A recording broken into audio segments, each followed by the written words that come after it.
yan. Diyan tayo galing. Wakaton uli.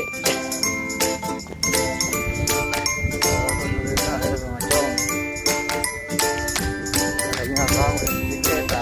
Eh na-aksidente pala dito kaya pala pinagbawal. Merong dalawang sasakyan. Tsaka dalawang bisikleta. Ang aksidente dito. Ayun.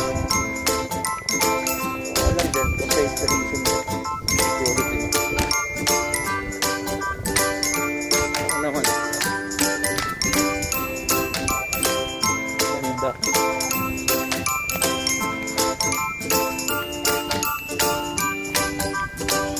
katon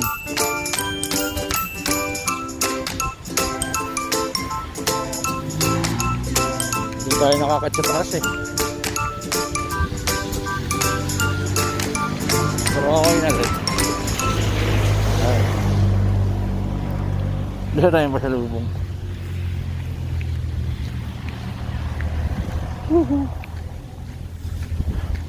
Yun na. Ayan si Paloma.